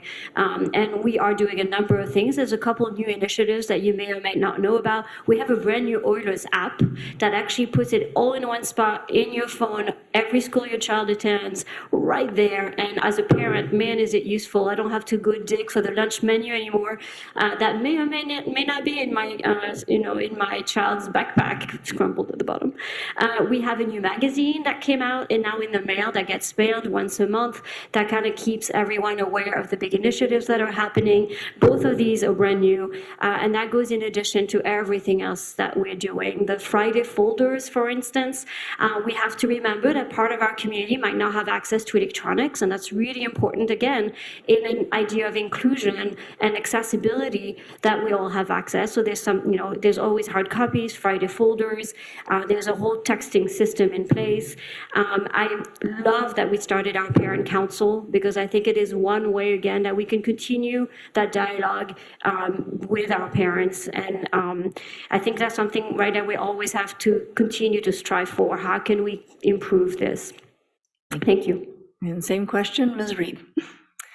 Yeah, I've seen a big improvement this year. Again, our kids are at the high school, so I can speak from that experience, but there's been much more communication, and I agree with Tyler, sometimes you feel like a lot, that you're trying to sort through, but by text and by newsletter, that has been very helpful. I feel way more like I knew when everything was happening. Last year, we were trying to nail down when graduation was, and nobody knew, and we had family coming from out of town, and I think they've already said it this year, so I've seen a big improvement there. And I just agree with the parent council. I think that was kind of an olive branch to some parents that just felt like maybe they weren't being heard. So I'm excited to see how that continues. When we were going through COVID, it was very difficult for everyone. Parents got a survey where they could give their input, and it came out later there were some issues maybe with the survey, but I think some of maybe the frustrations parents had was they finally felt asked about something and then it felt discounted. And I also see that the school board, that there are, when concerns are brought forth, I don't know behind the scenes if there's follow-up. I'm assuming there is, but when things aren't resolved, because I think parents really do want to be for the district and link arms. I don't think they're just trying to cause problems. And so I think as communication continues, as people feel heard and seen, I think we can have a stronger district when we can link arms and work together instead of facing off and being divisive. Thank you. Thank you. For the next question, we'll begin with Mr. Morgan. What do you believe is the primary function of a school board, and what do you feel is your level of accountability to community members? Sure. Thank you for the question. So I'll sort of channel one of my favorite education reformers, if you will, a gentleman by the name of Sir Ken Robinson, who unfortunately passed away a few years ago. I had the good fortune of seeing Sir Ken Robinson speak in person. And one of the things that he said that really resonated with me is that the goal of any leadership, but specifically in the school context, is not and should not be command and control, but instead should be climate control. And so creating the right climate, the right environment, the right conditions for all students to succeed, for all teachers to be empowered to make sure that all students succeed, to make sure that everybody is equipped and has the resources necessary to do what needs to be done on a daily basis. So it's not my role and it's not the school board's role to get in the way of what happens day to day in a school, but rather to facilitate and empower and allow that to move forward and to happen. And so the second part of the question, I'm sorry, could you repeat that? And how do you, and what do you feel is your level of accountability to community members? Okay, and so the community aspect, certainly, I mean, community is the constituents. They're the ones that are obviously electing and voting for. So there is certainly a high level of accountability there. And so listening to the comments that are raised during public comment at board meetings, being responsive to emails that come through that, certain concerns. So, I mean, obviously, a huge level of accountability there. That's a role that I'll take seriously as a board member. Thank you. Same question, Ms. Murphy? School board is there to set the direction. We're not there to micromanage. We're not there to go down to the lowest level. I was always told if there's a problem, you go up the ladder. We're the last place you should go to. So if you have a problem and you haven't solved it at the teacher level, the principal level, or the superintendent's level, then it goes to a board member. We're there to look at the financials. Where do we want the money to go? How can we fund the things, the programs that the teachers want or the administration want, or we get to direct, we'd like you to go request another police officer. Those are we're at the macro level, we're not at the micro level. Our accountability is to listen to what you want as parents. Where is it important for you to see our money to be being spent? You want to see more money being taken care of for the safety, for mental health, that type of thing. And our accountability is to listen to you and bring that to the board and bring that to the superintendent and see if there's a way we can make that happen. Thank you. Thank you. And Ms. Pankel, same question? Yeah, there are three clear functions outlined in the role of a school board member. The first one is oversight of superintendent. The second one is oversight of anything financial. And the third one is to set policies. That really is the framework under which we operate. And so in terms of the level of accountability with community members, we are elected by our community. And so I think, of course, we have a level of accountability that is pretty high. I think having open conversations, being able to listen to all community members, and then be able to incorporate that and keep that in mind when we make decisions. So when I vote, I don't vote based on how I personally may feel. I vote on what I have heard, what we may have read, the informations that were presented to us, and that all becomes part of a decision when we cast a vote on the board. And so I think, I think that answers the question. Thank you. Thank you. Ms. Reed, same question. Yeah, just reiterating that the board establishes policies and the funding and the relationship with the superintendent, hiring, firing, that kind of thing. The level of accountability of the community members, I think, is very important, as everyone has stated. And one thing I wanted to bring up that falls along these lines is I have been to numerous school board meetings, not all, and I don't know every decision and how every vote has gone, but I keep seeing a 6-1, 6-1, 6-1.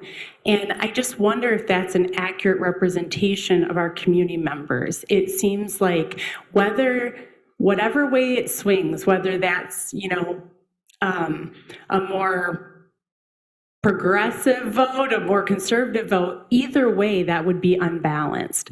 And so I really think it's important that there's diversity of thought among the board. I know it was exciting to see ethnic diversity being included on the board. And in fact, that was one of the reasons I didn't want to go for the appointment, is to try to make room, because I think that is very important on the board to have lots of different perspectives. And so excited to see that, but I do think it's important that the community members feel like their voice is being heard, and that it represents our community. Thank you. And Mr. Barrett, same question. Yeah, the primary function of the Board of Education is to oversee the education of the people in the community. Under Michigan law, a Board of Education has the ultimate responsibility for school district operations.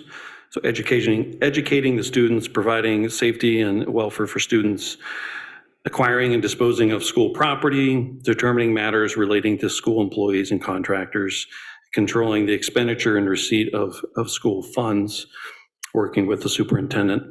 As far as accountability, this is right from Mount Pleasant's school board website. The Mount Pleasant Board of Education represents the community in setting policy for the school district. And that's where I think we need more accountability in that regards. I'm going to piggyback off of what Katie said earlier regarding that survey that was sent out, and when 2/3 of the parents voted or decided one way and the school board went a different way, that is not accountability, and that is not listening or representing the community.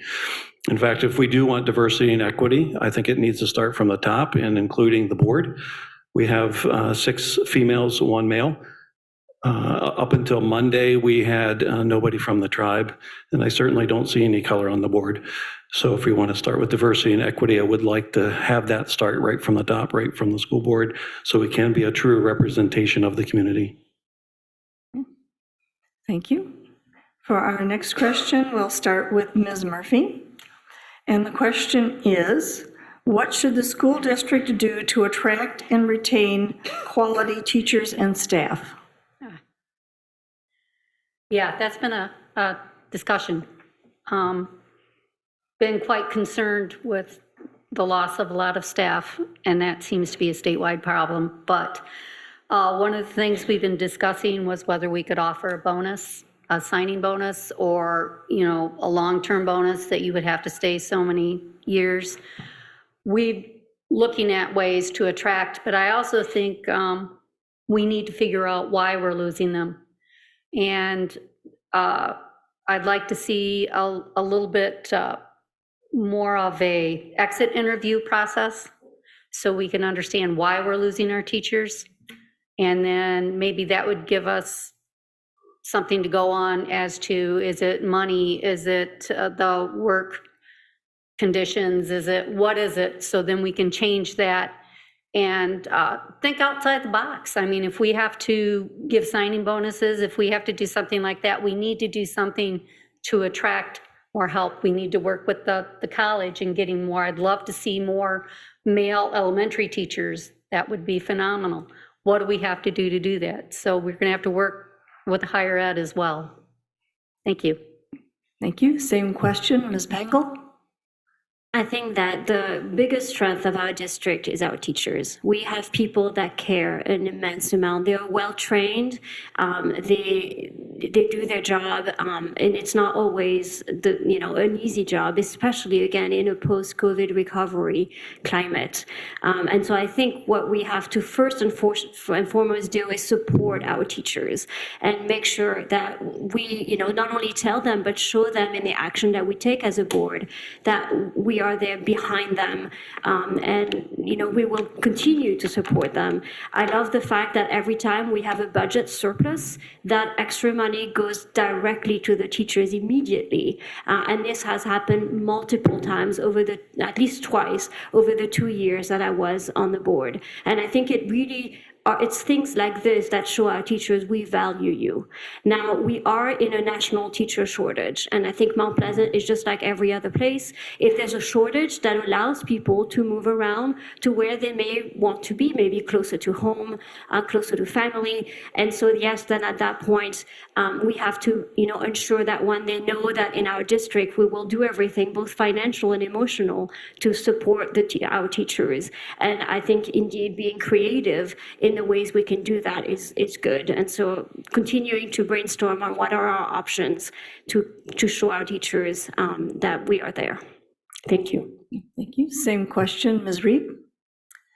As a former public school teacher, I know teaching is hard, but it's very rewarding.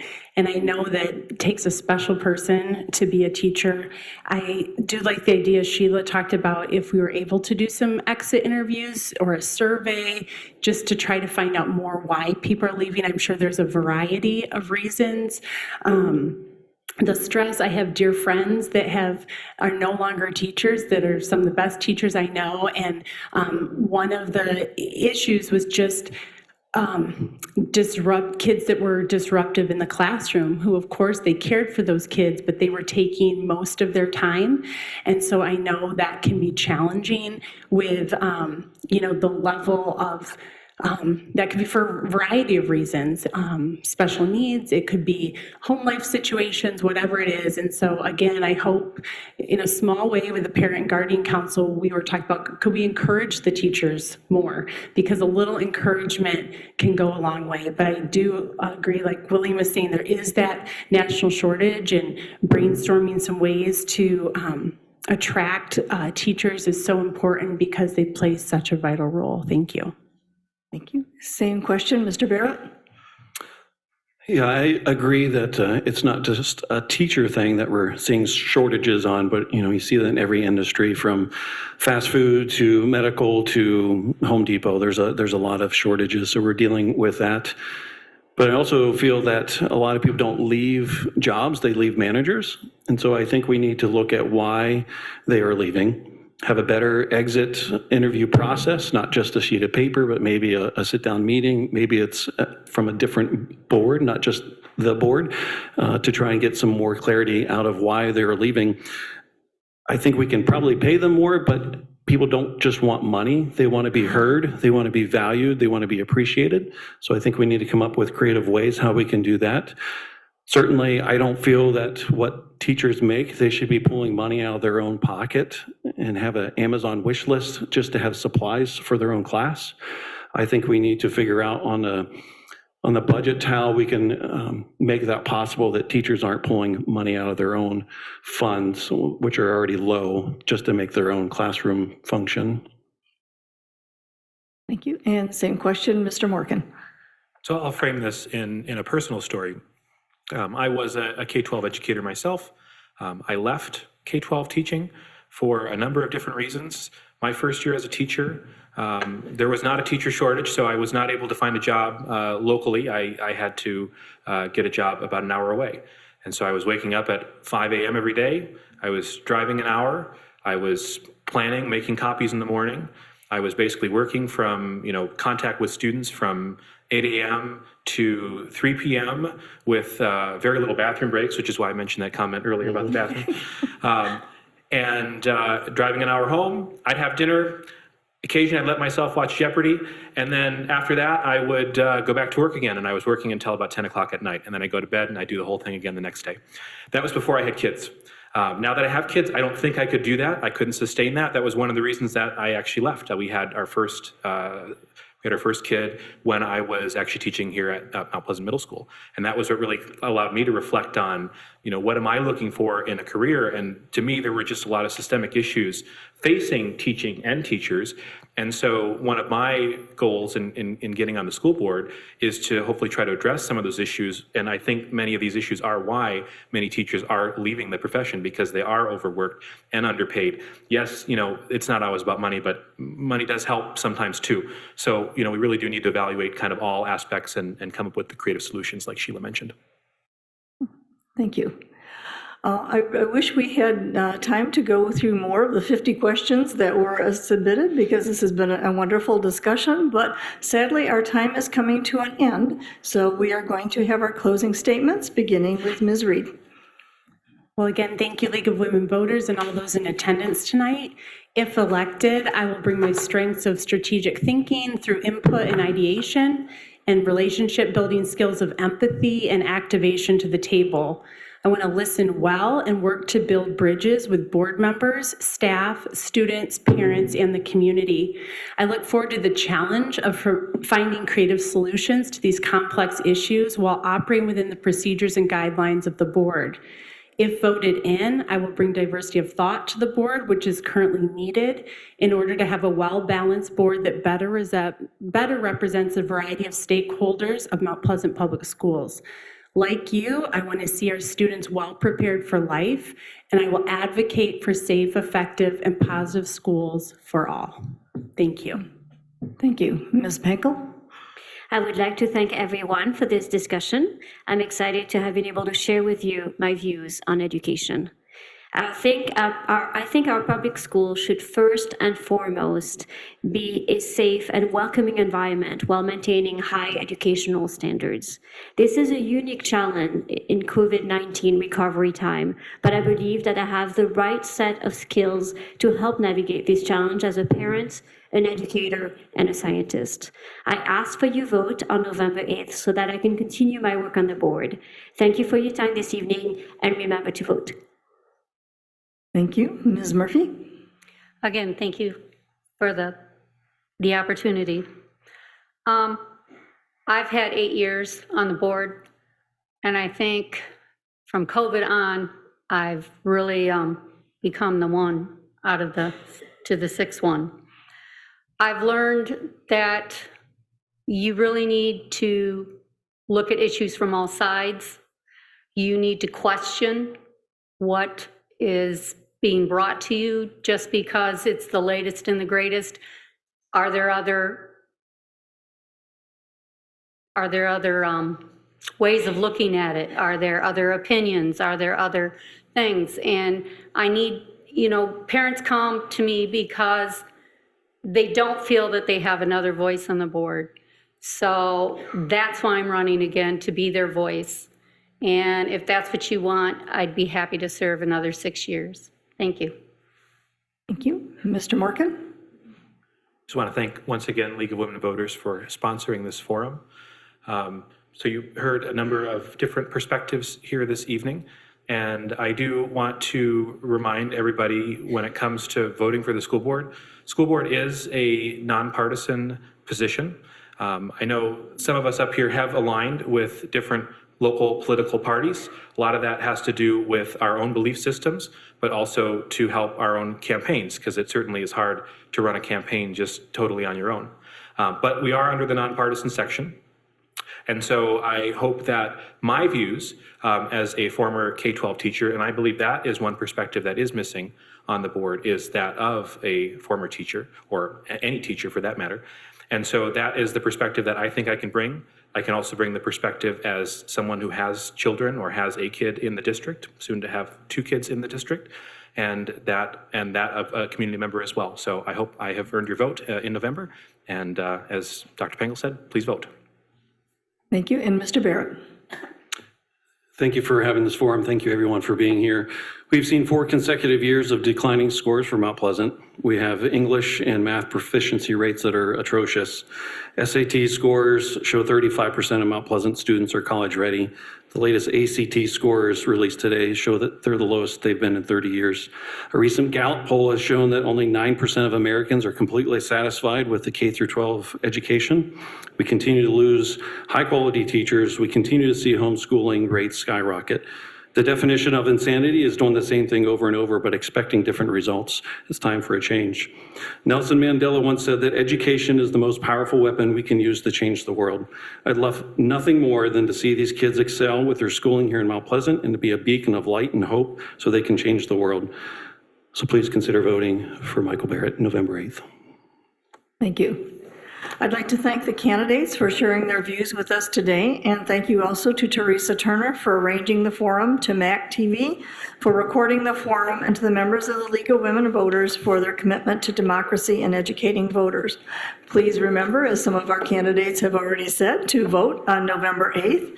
The polls are open from 7 a.m. until 8 p.m., and absentee ballots may be requested now from your clerk. Please remember that you must request an absentee ballot if you wish to vote that way. Remember, democracy is not a spectator sport, and that concludes tonight's candidate forum. So thank you all for coming.